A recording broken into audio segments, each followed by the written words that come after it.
जी, बहुत शुक्रिया। सबसे पहले तो शुक्रिया इस बात का कि आपने फादर इमैनुअल आसी साहब की सालगिरह के दिन पे ये प्रोग्राम रखा और मुझे भी इसमें दावत दी ताकि मैं शरीक हो सकूं।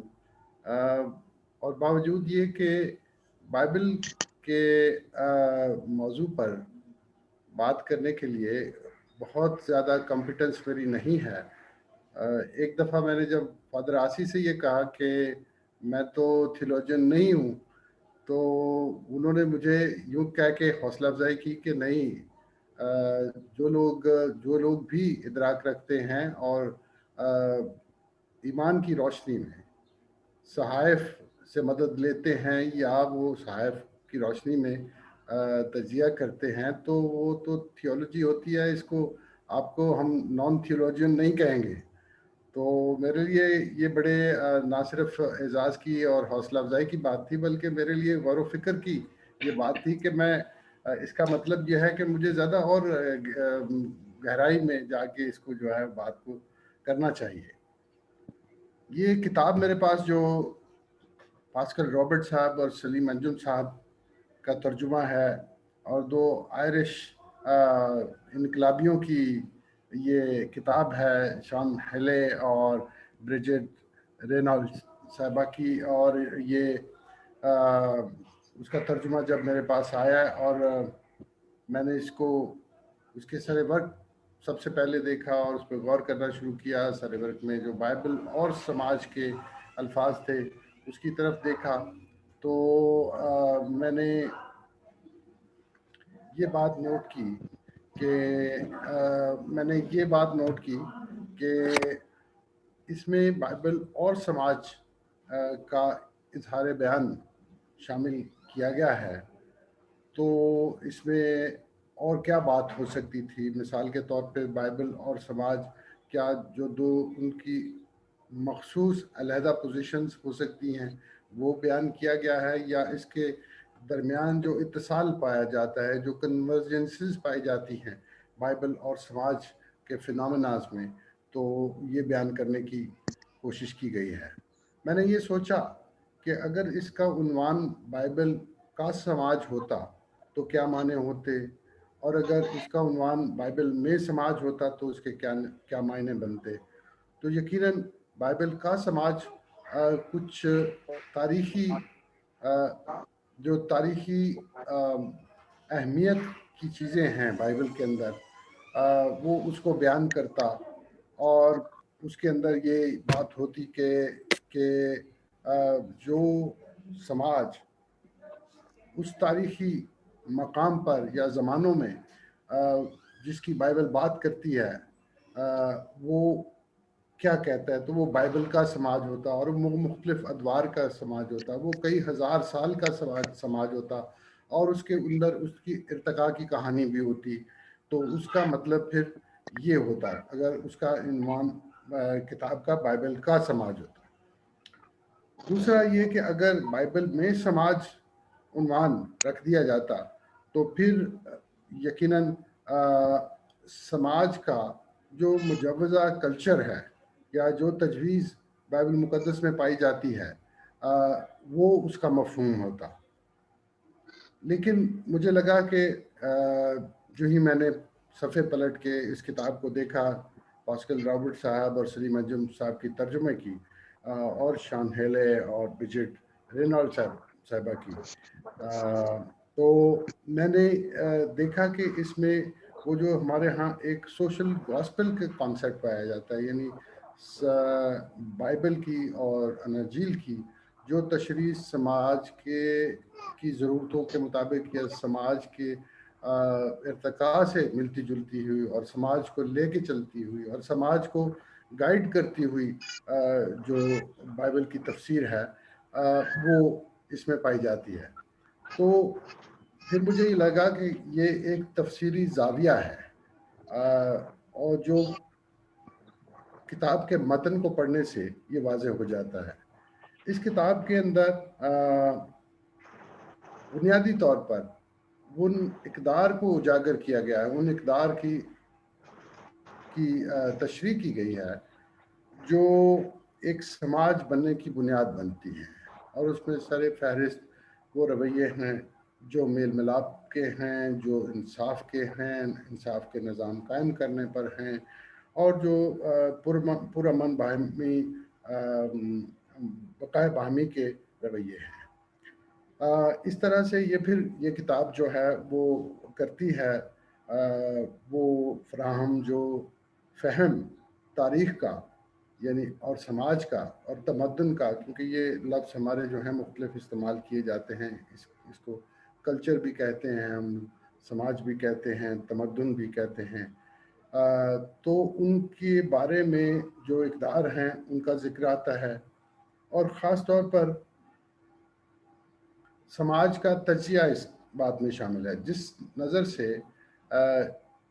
جو بائبل کے اندر سماج کو دیکھا گیا ہے، اور یہ بات واضح ہو جاتی ہے کہ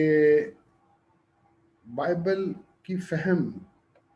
وہی ہے جو جو آج بھی ہم استعمال کرتے ہیں، اور مختلف مفکرین نے اس کو مختلف زاویوں کے ساتھ دیکھا ہے، اور وہ طبقاتی سماج سے پیدا ہونے والی جو نابرابری ہے اور ناہمواری ہے اس کو ایڈریس کرتا ہے۔ اس کو ہم بھی اپنے طور پر ایک بنیادی بگاڑ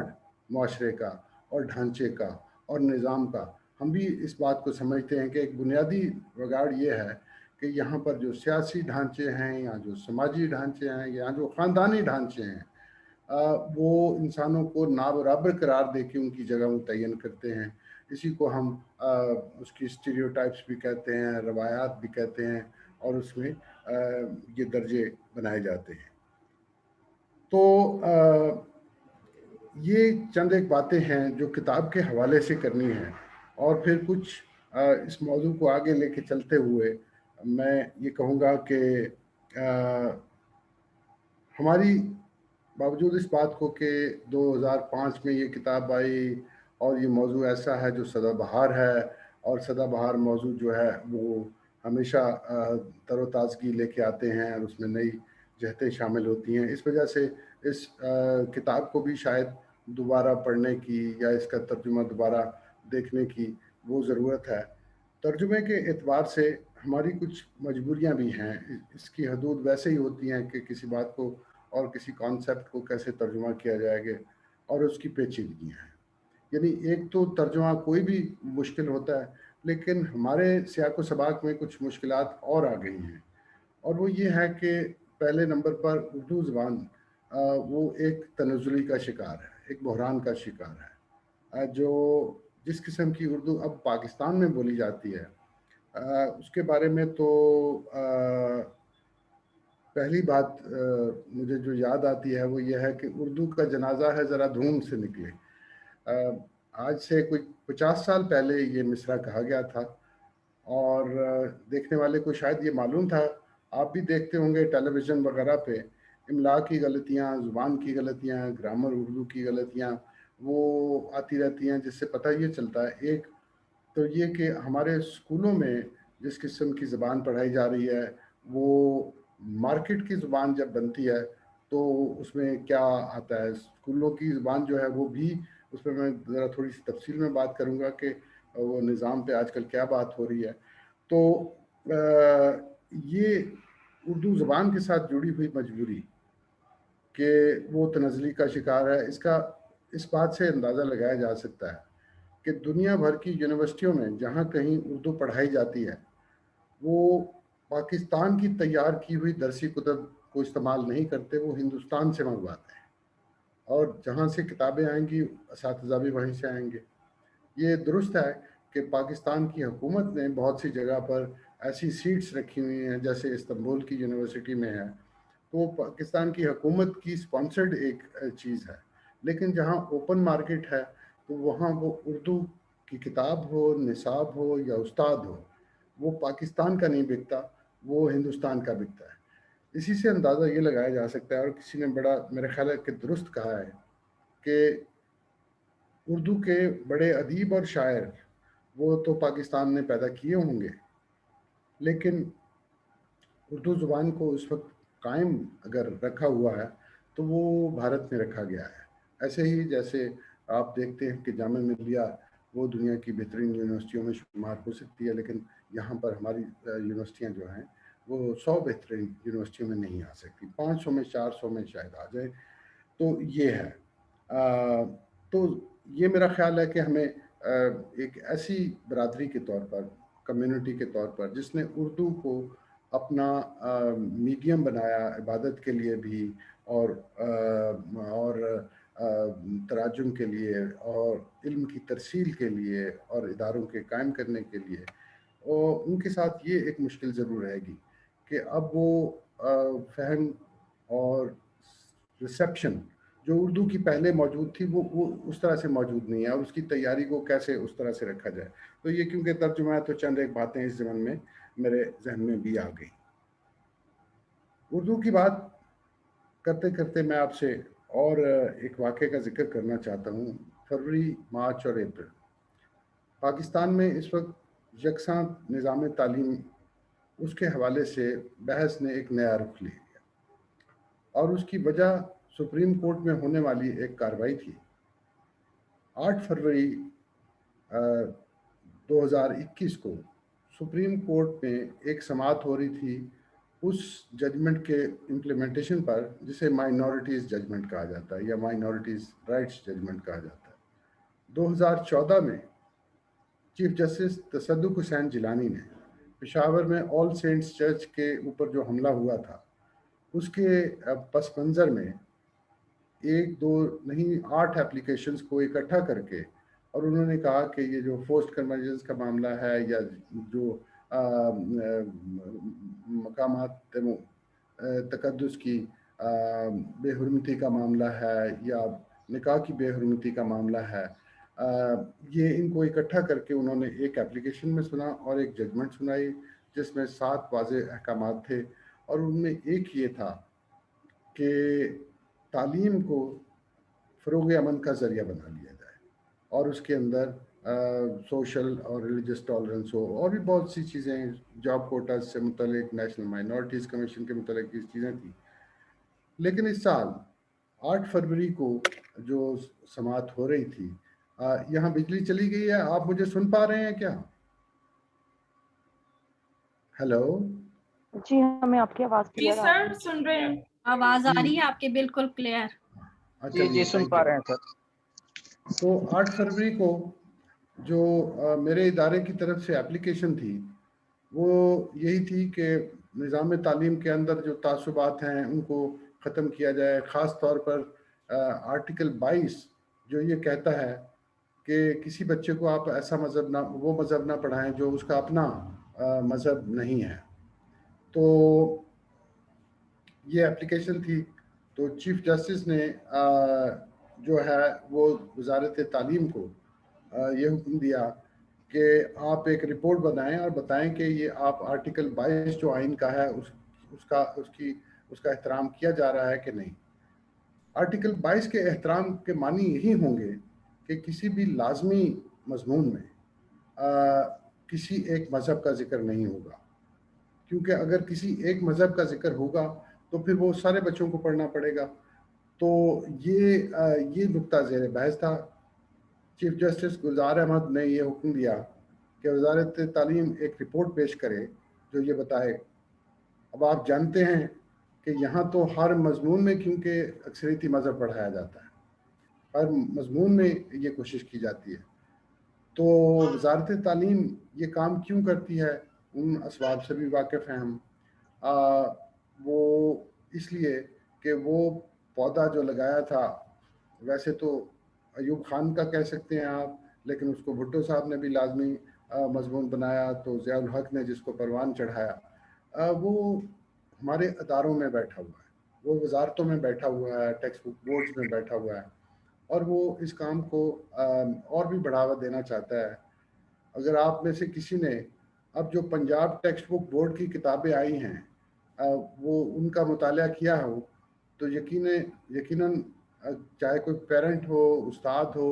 वो अपनी जगह परेशान है कि ये तालीम का क्या करने जा रहे हैं। अगर आप में से किसी की ख्वाहिश हो تو میں آپ کو وہ چیزیں بھیج سکتا ہوں. ہم نے اس کا کانٹینٹ انالیسس کیا ہے. جو حالیہ کتابیں ہیں جو ابھی آئی ہیں اپریل مئی میں، اور میں آپ کو بھیج سکتا ہوں، وہ آپ دیکھ سکتے ہیں. اگلی تاریخ کو جب وزارت تعلیم پیش ہوئی اور انہوں نے رپورٹ بھی اپنی پیش کی، اور عدالت غیر مطمئن تھی. عدالت نے کہا کہ آپ سے ہم نے یہ کہا ہے کہ آپ سیدھے سیدھے یہ بتائیں کہ آرٹیکل 22 پر عمل درآمد ہو رہا ہے یا نہیں. تو عقیلہ کیونکہ قانون بھی جانتی ہیں، تو اور بھی دوست ہوں گے جو قانون کی واقفیت رکھتے ہیں، تو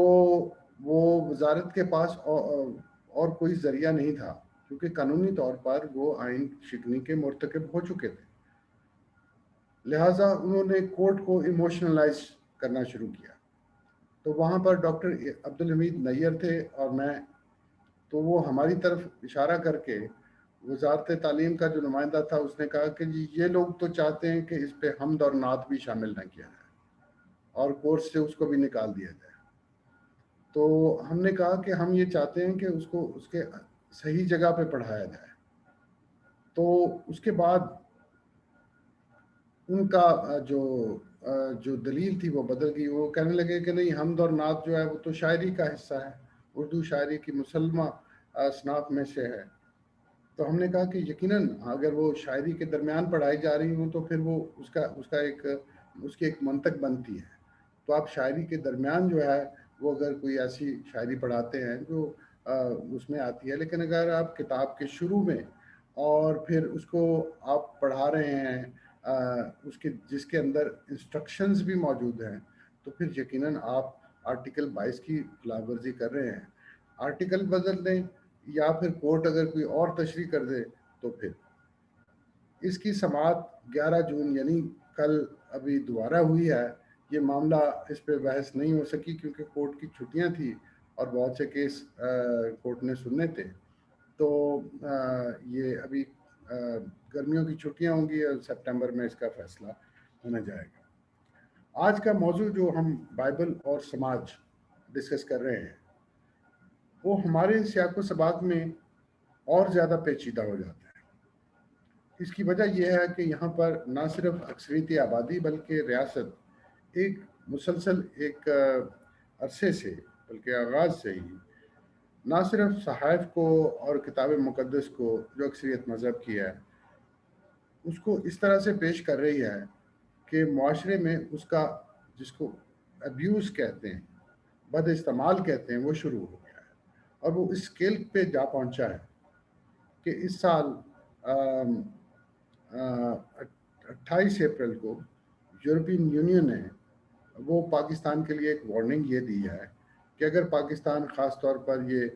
مذہب کے بد استعمال جو قانون بھی بنے ہوئے ہیں اور اس طرح سے، اور آپ کو پتہ ہے کہ ابھی تسلسل سے واقعات بھی ہوئے ہیں. پہلے کراچی میں ایک گاسپل سنگر کے ساتھ ہوا، پھر فیصل آباد میں ایک سٹکر جو الماری پہ لگا ہوا تھا لائٹ ہاسپٹل میں نرسز کے ساتھ ہوا، اور پھر یہاں لاہور میں بھی ہوا. تو یہ واقعات تو بڑے تسلسل کے ساتھ ہو رہے ہیں. بس ہم پاکستان کے جو ذمہ داران ہیں، اہل اقتدار ہیں، وہ اس کو کنوینئنس کے ساتھ نظر انداز کرتے چلے آ رہے ہیں. اتفاق سے روز نیا ایشو ہوتا ہے اور نئی نوعیت کا ہوتا ہے، اور عوام کے لیے، انسانی حقوق کی تنظیموں کے لیے یہ ممکن نہیں ہوتا کہ وہ ایک ایشو کو اس حد تک اور اس طریقے سے وہ کنسسٹنٹلی اٹھائیں کہ اس کا کوئی ریزالو نکل سکے، اور پھر باتیں نہیں ہو جاتی ہیں. لیکن برسوں کی مانیٹرنگ کے ساتھ وہاں پر یورپین یونین نے، کیونکہ وہ ایک رعایتی معاہدہ کر چکے ہیں پاکستان کے ساتھ، اور 2014 سے لے کر پاکستان کی جو مصنوعات یورپین یونین کے 26-27 ممالک کی منڈی میں جاتی ہیں ان پہ کوئی ٹیکس عائد نہیں کیا جاتا. اور وہ رعایت اس لیے دے رکھی ہے کہ آپ یہاں پر اپنے جو بھی انسانی حقوق کے، بچوں کے، عورتوں کے، دیگر جو معاملات ہیں، آزادی اظہار کے، لکھنے پڑھنے کی آزادی، علم کی آزادی، اس کے اوپر جو حالات ہیں ان کو بہتر بنائیں. تو وہاں سے ایک ریزولوشن بڑی वाज़ेह अक्सरियत के साथ 600 से ज़्यादा 800 उनके अरकान होते हैं, 600-700 से ज़्यादा, तो उन्होंने एक भारी अक्सरियत के साथ एक करारदाद पास की है कि अगर पाकिस्तान ये हालात तब्दील नहीं करता, सूरत हाल को तब्दील नहीं करता, और आपको पता है कि यहाँ पर एक मसीही जोड़ा जिसको सज़ा हुई थी अहानत दीन के एक मुकदमे में, उसको भी रेफ़र किया गया, उसमें हवाला बनाया गया। और गालबन यही एक वजह है कि कोई हफ्ता डेढ़ पहले उनकी जो सज़ाए मौत है वो ख़त्म कर दी गई है लाहौर हाई कोर्ट ने सुना के सज़ा, और वो ये जैसे आसिया बीबी का। और फिर यहाँ पर वो खदशात भी जो है वो गहरे हो जाते हैं, जिसमें ये कहा जाता है कि ये बैरून मुल्क की डिक्टेशन है, बैरूनी हाथ है जो जो हुकूमत को चलाता है या मजबूर करता है कि वो कुछ केसों में नरमी बरते। तो बाइबल और समाज, बावजूद ये कि मसीही यहाँ पर ख़ास तौर पर ये एक अक़लियत हैं, और एक ऐसी अक़लियत है जो जो हालिया अफराद शुमारी के एदाद शुमार हैं, अगर उनके एतबार से देखा जाए तो ये एक सिकुड़ती हुई अक़लियत है। बाज़ लोग समझते हैं कि ये दुरुस्त शुमार नहीं हुआ, और यकीनन इसमें ज़रूर गलतियाँ होंगी, क्योंकि बहुत से लोगों का, इसके सिर्फ मसीहियों और अक़लियतों का एतराज़ नहीं है, ये महाजरों का एतराज़ भी है, ये बलोचियों का, पश्तूनों का, सिंधियों का, सबका एतराज़ है। और इसी वजह से ये जो नताइज इसके 3 साल ताख़ीर के साथ आए हैं, उसकी वजह यही थी कि ये नताइज तो सरकारी ऐलान से पहले मुतनाज़ा हो गए, ये मशकूक हो गए थे, और इसी वजह से ये अब ऐलान किया गया है। और इसमें मसीही जमात जो है वो तो 0.32% कौमी शरह के मुताबिक, ये अपनी शरह के मुताबिक नहीं, यानी जो आबादी हुई 1.5%, और वो फिर 1.25% हो जाए, तो वो तो बहुत बड़ा फ़र्क है ना। वो तो ऐसे है कि अगर इस ट्रेंड को देखें तो फिर मसीही जमात की जो उम्र है आइंदा, वो 30-40 साल निकलती है पाकिस्तान में। उसके बाद फिर यहाँ पे माइनॉरिटीज़ का, अहमदी का भी ये हाल है कि अहमदी भी कम हो रहे हैं और सिकुड़ती हुई अक़लियत। तो एक ऐसा समाज जो हमें सिकुड़ता हुआ नज़र आता है, वो, और उसके अंदर बाइबल हमें क्या समझाती है, बाइबल का पैगाम कैसे लिव किया जाए, इसमें कोई अबहम तो खैर नहीं है, लेकिन चैलेंज काफ़ी हैं। और इस एतबार से मैं समझता हूँ कि आज की गुफ्तगू रेलेवेंट भी है, और इस एतबार से ज़रूरी भी कि ये इंतहाई, जिसे कहते हैं कि आप अगर आप इब्तदाई मसीहत के जो साल हैं और जो हालात हैं उसको सामने रखें, तो कुछ एलिमेंट्स, कुछ अनासर उनसे मिलते होंगे। कुछ अनासर आपको शाम में जो सूरत हाल पाई जाती है, या मिस्र में पाई जाती है, या इराक़ में पाई जाती है, उसके हवाले से जो कुछ गज़ा में जो पाई जाती है, यूँ समझ लें उसका ख़तरा है, क्योंकि अफ़गानिस्तान में सूरत हाल के इशारे ये हैं कि वो और गंभीर होने जाएगी, और अगर अफ़गानिस्तान में सूरत हाल बदलेगी तो पाकिस्तान में भी बदलेगी। साथियों, मैंने जैसे गुजारिश की थी कि मैं अपने आप को कॉम्पिटेंट नहीं समझता कि फ़ादर बॉनी के होते हुए, फ़ादर आसी के होते हुए, और आप साथियों के होते हुए, जो कि बाइबल का बहुत ज़्यादा इदराक रखते हैं, और आपका ये मौजू है, उनके एतबार से मैं उस तफसील में जाऊँ कि बाइबल का पैगाम क्या है, क्योंकि वो बहुत कुछ हम जानते भी हैं। और समाज अलबत्ता जो है वो मेरा मौजू है दिलचस्पी का, और मैंने चंद बातें आपके सामने रखी हैं। मैं यहाँ पर अपनी गुफ्तगू ख़त्म करता हूँ,